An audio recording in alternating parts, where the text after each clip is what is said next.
আজিৰ ভিডিঅ'টোৰ জৰিয়তে এটি বিশেষ অৰ্ডাৰ কপিৰ বিষয়ে আলোচনা কৰিম যেটো DWৰ LP আৰু UPৰ শিক্ষক নিযুক্তি প্ৰক্ৰিয়াৰ লগত জড়িত এটি বিশেষ খবৰ এইটো ভিডিঅ'ৰ জৰিয়তে জনাবলৈ চেষ্টা কৰিম। তো ইয়াতে চাব আপোনালোকে 27 ফেব্ৰুৱাৰী 2025 তাৰিখে এটি অৰ্ডাৰ কপি দিছে কোনে department of school education Dispur Guwahati 06ৰ ফালৰ পৰা। যি অৰ্ডাৰ কপিটোত উল্লেখ কৰা আছে যে ইতিমধ্যে ৰাজ্যত যি শিক্ষক নিযুক্তি প্ৰক্ৰিয়া চলি আছে LP আৰু UPৰ আৰু এই প্ৰক্ৰিয়াৰ বাবে মেৰিট লিষ্ট প্ৰস্তুতকৰণৰ কাৰণে কিছু গাইডলাইনছ ইয়াত উল্লেখ কৰিছে যে আসলতে কেনেকুৱা সিস্টেমত ইয়াৰ মেৰিট লিষ্টখিনি পাব্লিছ কৰা হ'ব বা প্ৰিপেয়াৰ কৰা হ'ব সেই সন্দৰ্ভত এইটো নটিছত আলোচনা কৰিছে। ইয়াত সৰ্বমুঠ 6টা মান পইণ্ট উল্লেখ কৰিছে, অৰ্থাৎ এইবিলাক পইণ্ট নহয় অৰ্ডাৰ কপিটোত উল্লেখ কৰা পইণ্ট, এই 6টা পইণ্টৰ ওপৰতে আলোচনা কৰিম। তো প্ৰথমতে চাব উল্লেখ কৰিছে বেক অফিচ ভেৰিফিকেশ্যন BOV বুলি যাক কোৱা হয়।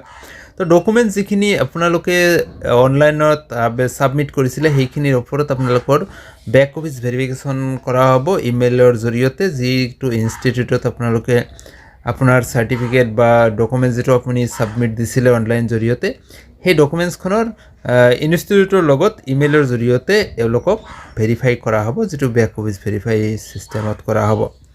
আৰু লগতে ইয়াত যদি বেক অফিচ ভেৰিফিকেশ্যনত কোনো ধৰণৰ ফেক নাইবা আপোনাৰ আনছেটিছফেক্টৰী বুলি পায় তেনেহ'লে কেণ্ডিডেটছৰ ৰিজেক্ট হৈ যাব।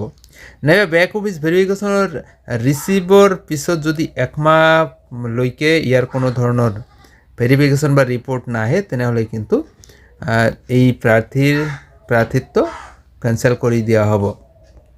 দ্বিতীয়তে আহিল হায়াৰ ছেকেণ্ডাৰী। হায়াৰ ছেকেণ্ডাৰীৰ আপোনাৰ যিটো আপোনাৰ আউটসাইড অসমৰ যদি হয় তেনেহ'লে আপোনাৰ এপ্ৰুভেল কপি লাগিব আপোনাৰ যিটো ইনষ্টিটিউট আছে আপোনাৰ ইনষ্টিটিউটৰ। আৰু আপোনাৰ কথাটো এনেকুৱা যে আপোনাৰ ইনষ্টিটিউটৰ পৰা ভেৰিফিকেশ্যনৰ কাৰণে এটা এপ্ৰুভেল কপি যিটো আছিল অথেণ্টিকেট এপ্ৰুভেল কপি বুলি কোৱা হয় কনচাৰ্ণ ষ্টেট গভৰ্ণমেণ্টৰ হ'ব লাগিব, সেইটো আহিব লাগিব। হায়াৰ ছেকেণ্ডাৰী বেটাৰমেণ্টৰ কথা উল্লেখ কৰিছে ইয়াত যে হায়াৰ ছেকেণ্ডাৰী বেটাৰমেণ্টত আপোনাৰ ফাৰ্ষ্ট বেটাৰমেণ্টটো গ্ৰহণ কৰা হ'ব আৰু যিটো অৰিজিনেল যিটো আপোনাৰ মাৰ্কশ্বিট আছে তাৰ লগত ছাবজেক্টৰ ছেইম ছাবজেক্ট হ'ব লাগিব, তেতিয়াহে একচেপ্টেবল হ'ব। আৰু যদি আপোনাৰ গ্ৰাজুৱেশ্যনৰ কথা উল্লেখ কৰিছে যে গ্ৰাজুৱেশ্যন UGC ৰিকগনাইজ ইনষ্টিটিউট হ'ব লাগিব, তেতিয়াহে আপোনালোকক একচেপ্ট কৰিব। ডিপ্ল'মা ইন এলিমেণ্টাৰী এডুকেশ্যনৰ কথা কোৱা হৈছে যে 2 years diploma, only 2 years diploma should be considered for lower primary post. Lower primary কাৰণে only 2 year DLED to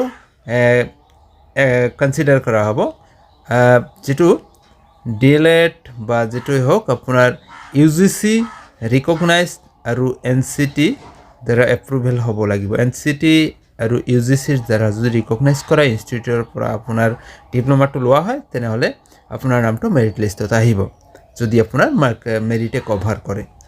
6 নম্বৰত আছে মিডিয়াম অফ ইনষ্টিটিউশ্যন, যিটো আপুনি আবেদন কৰিব। যদি আপুনি আবেদন কৰিব বিচাৰে যিটো মিডিয়ামত আপুনি চাকৰি কৰিব বিচাৰে সেই বিদ্যালয়খনৰ মিডিয়ামটো আপোনাৰ টেটৰ যিটো বা লেংগুৱেজ আছে লেংগুৱেজ 1 নাইবা লেংগুৱেজ 2 যিকোনো এটাৰ লগত মিল থকা আপুনি মাধ্যমৰ এটা বিদ্যালয়ত আবেদন কৰিব পাৰিব। তো ইয়াত এই 6টা পইণ্টৰ ওপৰত বেছ কৰি পেলাই মেৰিট লিষ্ট প্ৰিপেয়াৰেশ্যন কৰাৰ কাৰণে ডিপাৰ্টমেণ্ট অফ স্কুল এডুকেশ্যনৰ ফালৰ পৰা অৰ্ডাৰ কপিটো দিছে 27 ফেব্ৰুৱাৰী 2025।